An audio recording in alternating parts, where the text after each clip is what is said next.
Coming up, our first flight in the diesel Cessna 182. We're in Wichita, taking to the air in that jet fuel 182. All you need to know about the political convention TFRs, general aviation helping those in need. Plus, there's some great stuff up for grabs, and it's all for a good cause. A first look at the Night for Flight auction coming up in October at AOPA Summit in Palm Springs. AOPA Live this week from Wichita begins right now.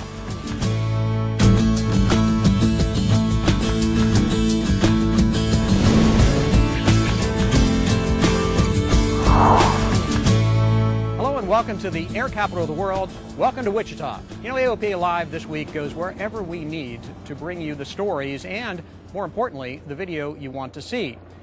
Ever since Oshkosh, the buzz in general aviation has been over the jet-fueled Cessna 182 JTA, but nobody has flown it until now. And we're the first to let you see and hear the diesel 182 in action. On the far left upper row, there you go.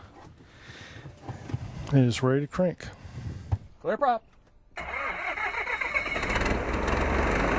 This sure doesn't sound like a 182. Well, for the JTA, of course, it's a diesel cycle engine made by SMA in France. 230 horsepower, 305 cubic inch. The biggest thing you'll notice about the aircraft, especially flying it, is it uses a lot less gas. This SMA diesel engine will burn about 11 gallons an hour in cruise. Fly 200 hours a year and you'll save more than $7,000 in fuel costs over a turbo 182.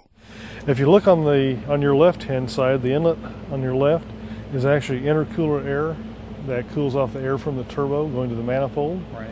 On the right-hand side is the oil cooler. It's an 8-liter oil system, so it's an air-oil cooled engine. It's direct drive and no radiator. This second-generation SMA diesel was designed from the ground up to fly in an airplane. This auto-cycle engine doesn't have spark plugs or an ignition system.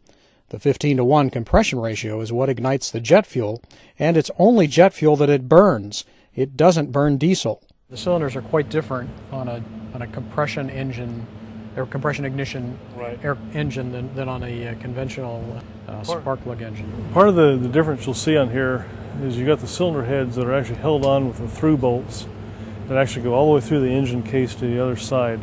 Very strong, very rigid. This solid engine has a 2,400-hour TBO. So let's fire this puppy up and go flying. Takes slightly a little bit longer to warm the oil up before takeoff, but that's kind of something you do in lieu of a normal run-up. Since you don't have any mags to check or any prop to check with the engine. Slightly longer is a, well, slight exaggeration. We just kind of pull over here in the far corner if you'd like, and we'll run the engine for just a couple minutes. On a warm Wichita day, it was about 12 minutes from engine start until the oil was 150 degrees Fahrenheit, warm enough to fly. You just push it all the way up there. Push the single lever power control to the stop and the JTI flies off, well, like a 182. We were right at gross weight and we got about 850 feet per minute at the best rate climb speed. One thing that catches your attention is the manifold pressure. You have a manifold pressure of 82 inches, which is pretty impressive at 2,200 RPM. That's as fast as the prop ever turns, and that contributes to the 182 JTA being a quiet airplane.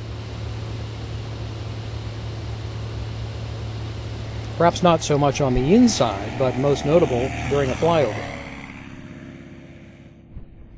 In most respects, the JTA is, well, very much a 182, putting out the same 230 horsepower as the avgas-powered T182T turbo model it replaces.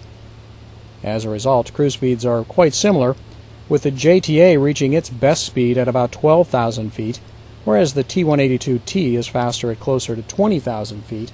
But the JTA burns significantly less fuel, allowing fuel to be traded for payload while getting the same range. For takeoff and climb, for example, the T182T burns about 24 gallons an hour, whereas the JTA's engine control unit will never let it burn more than 12.5 gallons an hour. However, experienced Skylane pilots will have to relearn how to land the JTA. All right, this will be a good opportunity to sample the lack of deceleration. This airplane won't slow down. Because a diesel engine always needs to be pushing against a load, the prop never goes into a flat pitch. In a conventional 182, flat pitch adds a lot of drag. In the JTA, pulling back to idle is roughly the same as zero thrust, so you better have your speed nailed before you turn final. That's going to be a real learning experience for the guys to transition into this versus the other 182s. And just about every landing will be full flaps. But then again, the JTA can start climbing with full flaps, so go-arounds are easily managed. As with any other diesel engine, the JTA is all about efficiency, burning less fuel, putting out fewer pollutants and less noise, and usually requiring less maintenance. The deal comes with a price, though.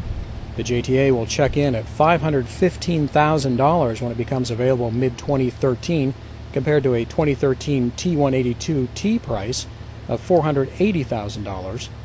But especially in Europe and other parts of the world where avgas is much more expensive than Jet A, the economics quickly make sense in favor of the JTA. Cessna's entree into the diesel market may be a game changer for general aviation. We'll have more on the Cessna 182 with the diesel engine coming up in an edition of AOPA Pilot Magazine.